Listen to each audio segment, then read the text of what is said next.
사도신경으로 우리의 신앙을 고백하겠습니다.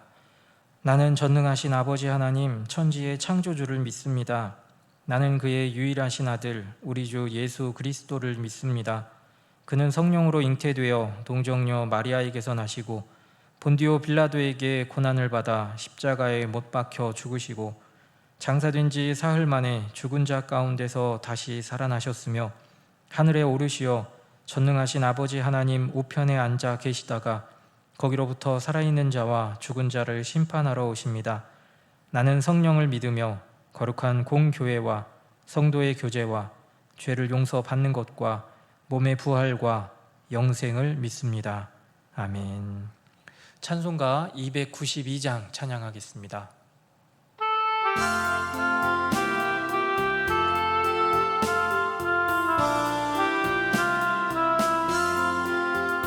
주 없이 살 수 없네 죄인의 구주여 그 귀한 보배 피로 날 구속하소서 구주의 사랑으로 흘리신 보혈이 내 소망 나의 위로 내 영광 됩니다. 주 없이 살 수 없네 나 혼자 못 서리 힘없고 부족하며 지혜도 없도다. 내 주는 나의 생명 또 나의 힘이라 주님을 의지하여 지혜를 얻으리. 주 없이 살 수 없네 내 주는 아신다. 내 영의 깊은 간구 마음의 소원을 주밖에 나의 마음 니 알아주리요. 내 마음 위로하사 평온케 하시네. 주 없이 살 수 없네 세월이 흐르고 이 깊은 고독 속에 내 생명 끝나도 사나운 풍랑일 때 날 지켜주시니 내 곁에 계신 주님 늘 힘이 됩니다. 아멘.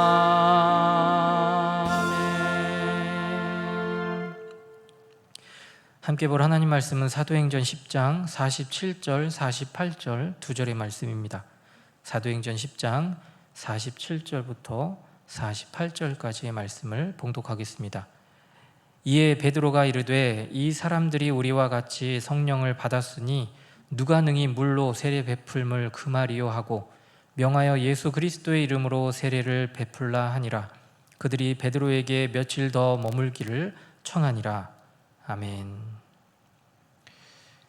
이 로마의 백부장 고넬료가 사람을 보내서 베드로를 초대하려고 합니다.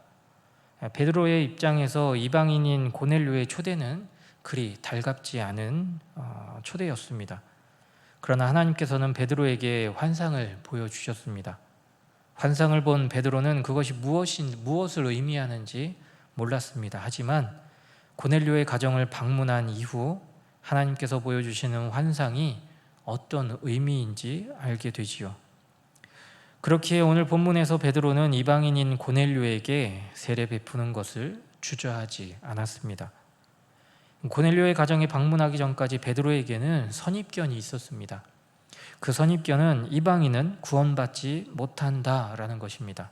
왜냐하면 유대인들만이 하나님으로부터 선택된 민족이라는 생각을 가지고 있었기 때문에 이방인들에게는 예수님을 믿는 것도 그리고 구원받는 것도 허락되지 않았다라고 그들은 생각했습니다.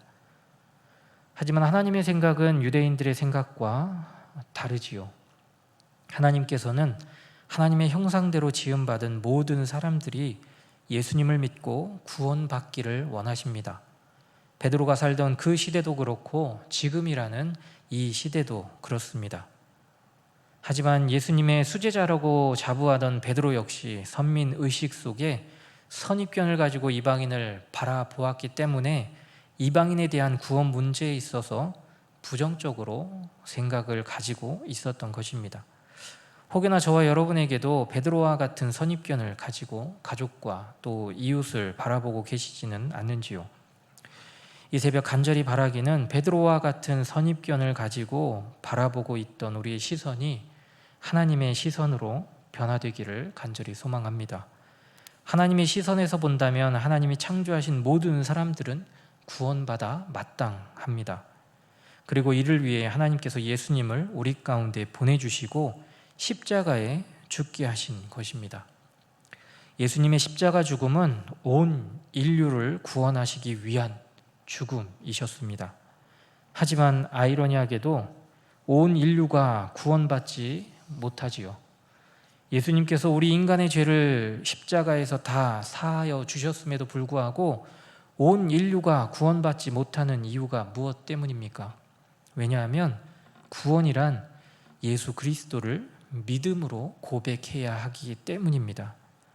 베드로는 고넬료의 가정에서 예수 그리스도에 대한 복음을 증거하고 그들에게 세례를 베풀었습니다. 그리고 그들도 예수 그리스도를 믿음으로 구원받게 됩니다. 하지만 여전히 다른 유대인들은 어떤 생각을 가지고 있습니까? 사도행전 11장 2절로 3절 말씀을 보면 그들의 선입견은 베드로가 이방인의 집에서 함께 먹는 것조차도 탓하고 있는 모습을 볼 수 있습니다. 하물며 이방인의 집에 들어가서 먹는 것만으로도 이렇게 질타를 받던 그 시대에 베드로가 이방인들에게 복음을 전한다는 것은 유대인들로서는 결코 받아들일 수 없는 일이었습니다.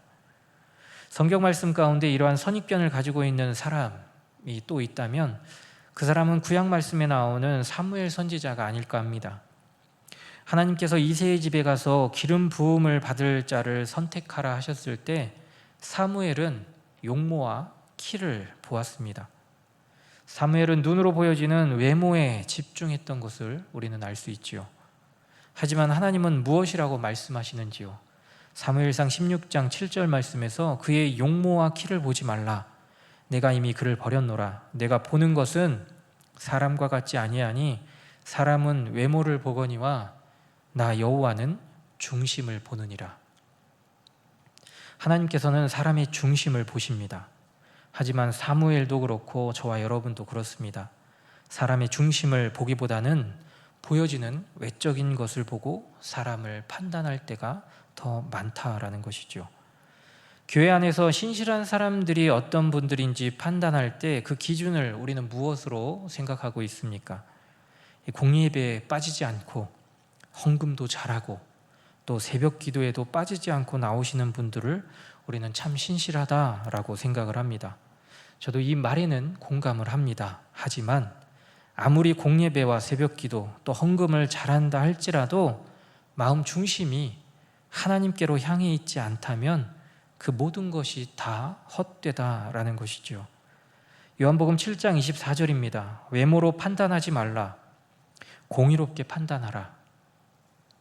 이 공의롭게 판단하기 위해 우리가 할 수 있는 일은 모든 것을 하나님께 맡기고 하나님의 시선으로 바라보아야 한다라는 것입니다.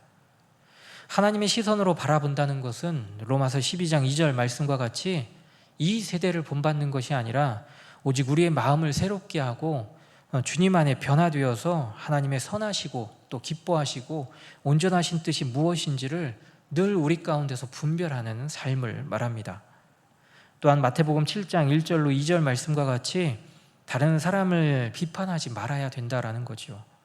우리가 비판하는 그 비판으로 우리가 비판을 받게 되고 또 반대로 우리가 헤아리는 그 헤아림으로 우리가 다시 헤아림을 받게 된다라는 사실을 우리는 기억하며 하나님께서 허락하신 이 하루도 우리 가족들과 이웃들을 헤아리고 그들을 하나님의 시선으로 또 바라보며 하나님의 선하시고 기뻐하시고 온전하신 뜻을 우리 삶 가운데 분별하며 하나님의 시선으로 살아내는 이 귀한 하루가 되실 수 있기를 간절히 소망합니다. 기도하겠습니다. 사랑과 은혜의 아버지 하나님, 우리 마음 가운데 있는 모난 부분들을 제하여 주시고 하나님의 시선으로 하나님의 마음으로 가족과 이웃을 바라보게 하여 주옵소서. 이 새벽 기도의 자리 가운데 우리를 불러주셨사오니 우리의 마음을 주님 앞에 드릴 때 우리의 마음을 받아주시고 또 만져주시며 하나님께서 주시는 귀한 평안을 누리는 기도의 자리가 되게 하여 주옵소서. 노은중앙교회와 미얀마 양곤 한인중앙교회가 하나님의 손에 붙들린 교회들이 되게 하여 주시고 하나님께 귀하게 쓰임받는 교회들이 되게 하여 주시기를 원합니다. 우리나라를 불쌍히 여겨주시고 하나님 세우신 교회들이 나라를 위해 눈물 흘리며 기도하게 하시고 이 나라가 하나님께 붙들린 나라가 되게 하여 주옵소서. 육신의 질곡 가운데 기도하는 믿음의 가족들에게 평안을 주시며 모든 질고로부터 벗어나게 하여 주셔서 더욱더 하나님을 높이며 찬양하는 삶 살아가게 하여 주옵소서. 태의 열매를 기다리는 가정들에게도 하나님의 무한한 은혜가 함께하게 하여 주셔서 믿음의 대가 끊어지지 않도록 주님 함께하여 주옵소서. 예수님의 이름으로 기도드립니다. 아멘.